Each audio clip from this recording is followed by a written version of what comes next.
Olá, olá, seja bem-vindo mais uma vez aqui à nossa aula com o professor Luciano Pimenta Valadares. E hoje eu vou falar com vocês sobre estímulo e fomento da inovação no Brasil e indicadores da inovação. Muito bem, então, primeira coisa aí a gente tem que buscar, né, sobre quais são esses órgãos de fomento à inovação que existem no Brasil e que muitas pessoas desconhecem totalmente isso e com isso não aproveita todos os seus benefícios.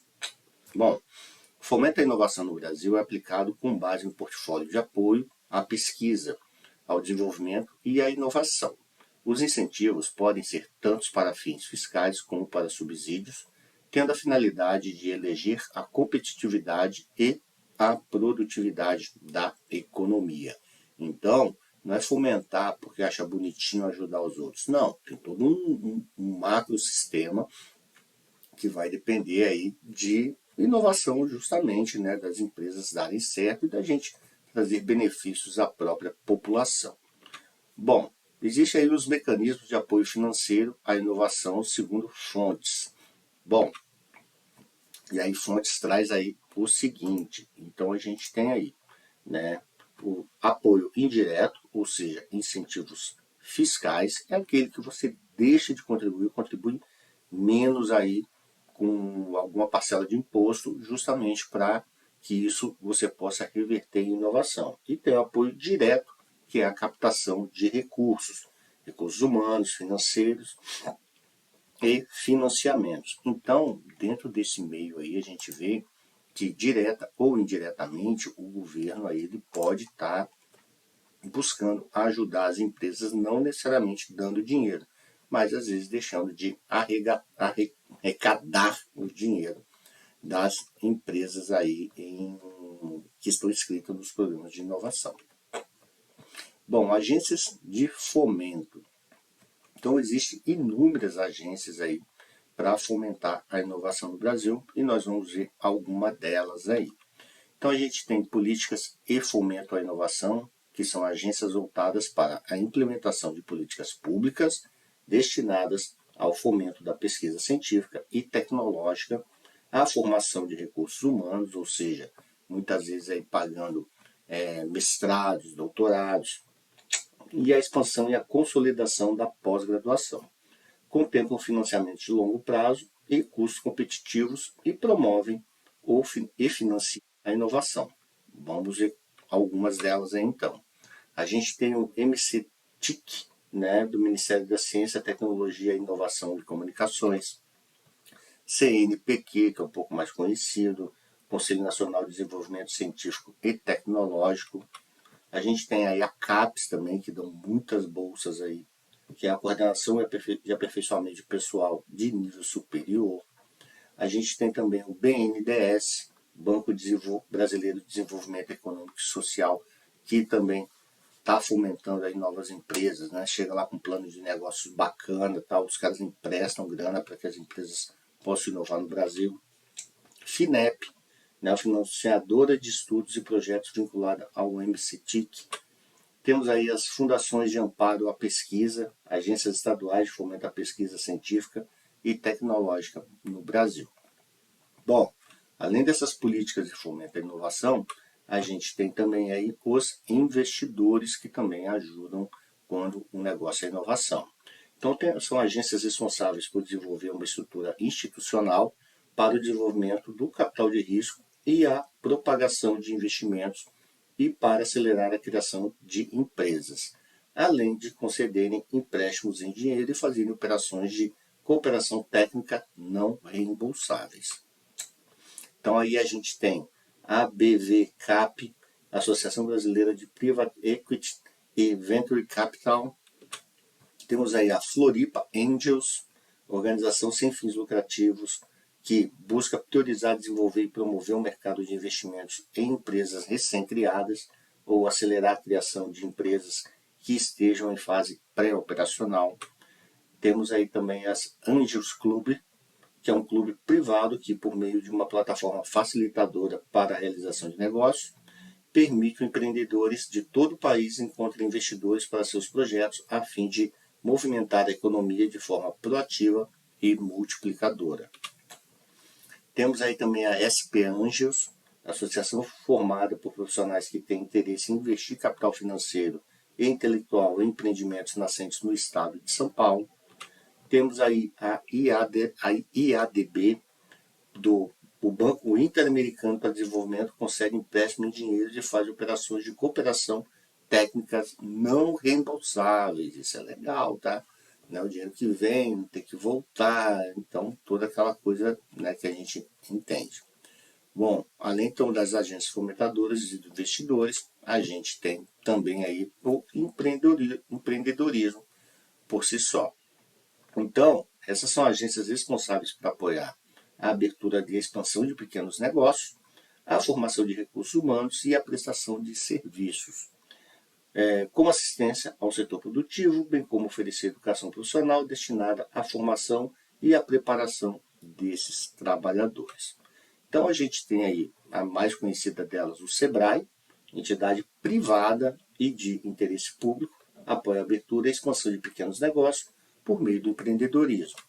Temos também a Fiesp, Federação da Indústria de São Paulo, é porta-voz de 132 sindicatos patronais, os quais representam cerca de 150 mil indústrias em todos os portos e das mais diferentes cadeias produtivas. Considerada a maior entidade de classe da indústria brasileira. Lógico, também, São Paulo é o estado mais industrializado do país. Não daria para ser muito diferente nesse sentido. Bom, temos aí o Senai, né? Senai que eu já tive orgulho de ser estudante e ser instrutor também, parte integrante do Conselho Nacional da Indústria, CNI, e das Federações das Indústrias dos Estados.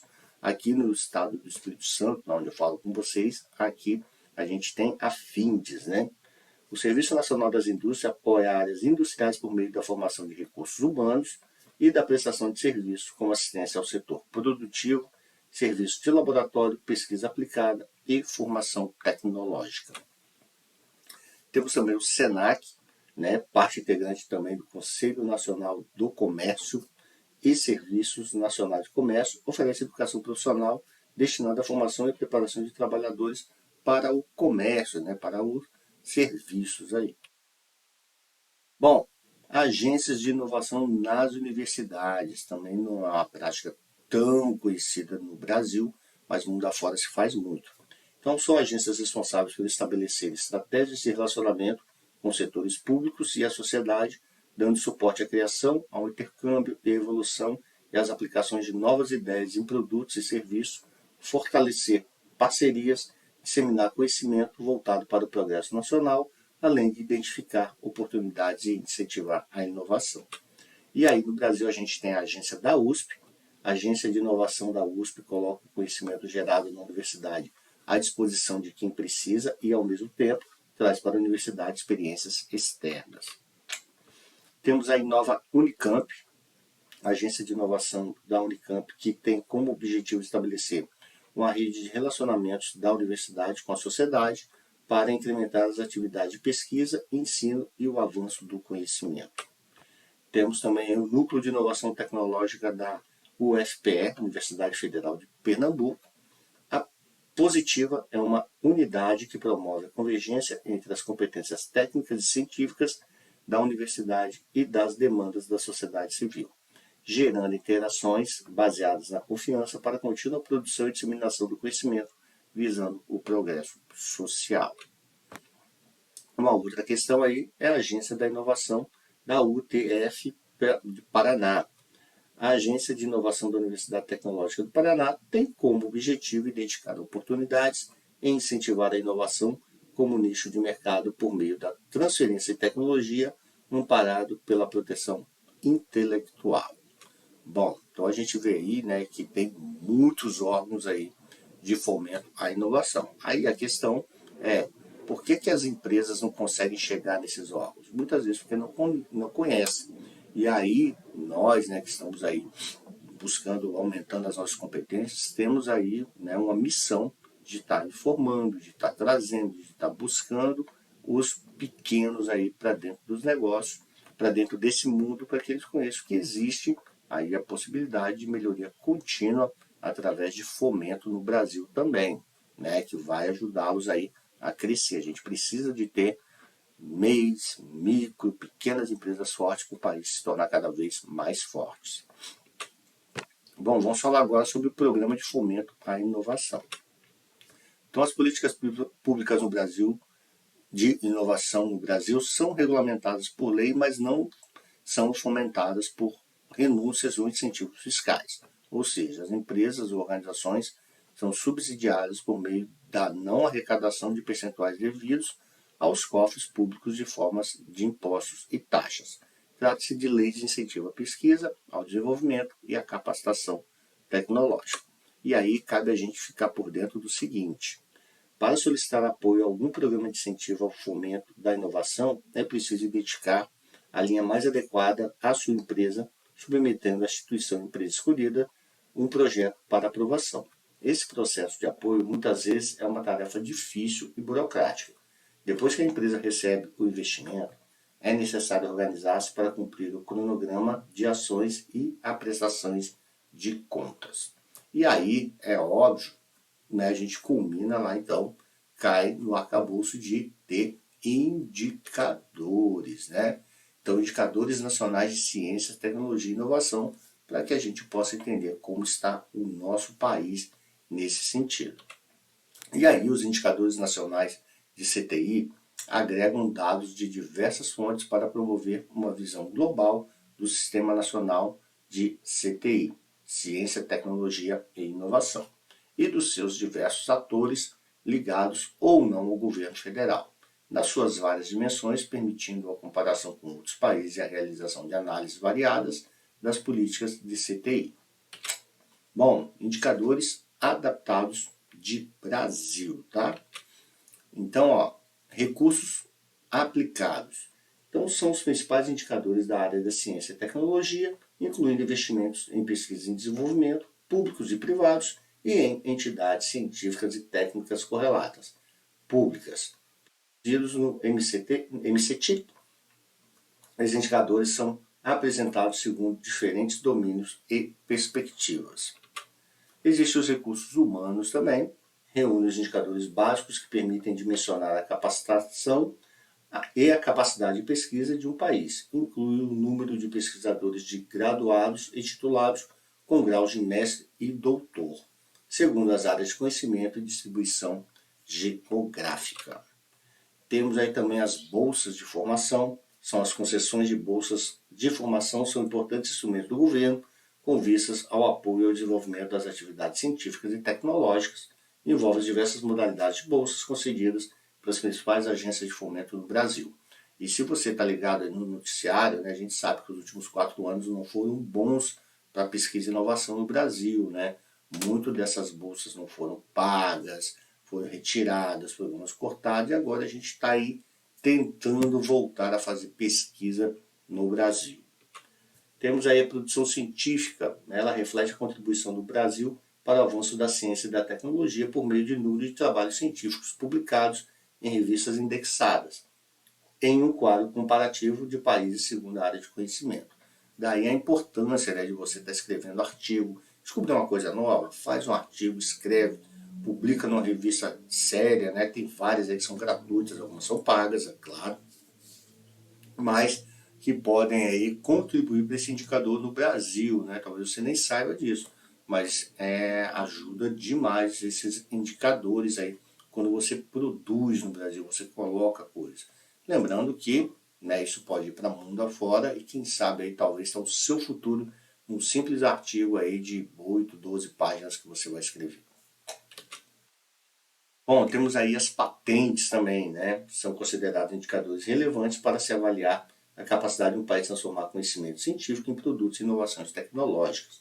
Os dados são distribuídos por escritórios de registro de patente, ou seja, um país que está fazendo muita patente de novas coisas tecnológicas é porque o país está pensando, ele está sendo crítico, ele tem cérebros para pensar. Se o país para de ter patentes e começa a cair, é porque o país está encolhendo e aí vai virar um país, aquele país extrativista, né, que só vem colher o material da natureza e servir a outros países tecnologicamente mais fortes e depois a gente compra isso tudo de novo. Brasil. Bom, e tem aí também a inovação. São apresentados alguns indicadores de inovação nas seções Indústrias Extrativas e Indústria e Transformação de Atividades Selecionadas de Serviços e de Pesquisa de Inovação Tecnológica, PINTEC, realizado pelo IBGE. Temos ainda aí também as comparações internacionais. Apresenta quadros comparativos de indicadores de CT de países selecionados, permitindo identificar o desempenho relativo ao Brasil. Destacam-se os dados sobre os dispêndios nacionais em pesquisa e desenvolvimento, públicos e privados, segundo os objetivos socioeconômicos e o número de pesquisadores. Ainda temos aí os dados socioeconômicos, dados demográficos e econômicos usados na elaboração dos indicadores de ciência e tecnologia, tais como população residente, população economicamente ativa e a idade ativa, produto interno bruto e o fator de conversão para a paridade do poder de compra. E por fim, o último indicador que a gente traz aí é os indicadores estaduais de ciência e tecnologia. Rede de Indicadores Estaduais de Ciência e Tecnologia de Inovação, RIECT. Bom, gente, espero que você tenha gostado, tenha aprendido um pouquinho mais aí nessa aula sobre o estímulo e fomento da inovação no Brasil e os seus indicadores de inovação.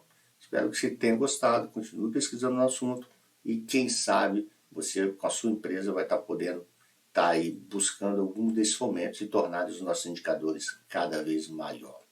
Bom, um grande abraço, professor Luciano. Fica aqui o meu até logo.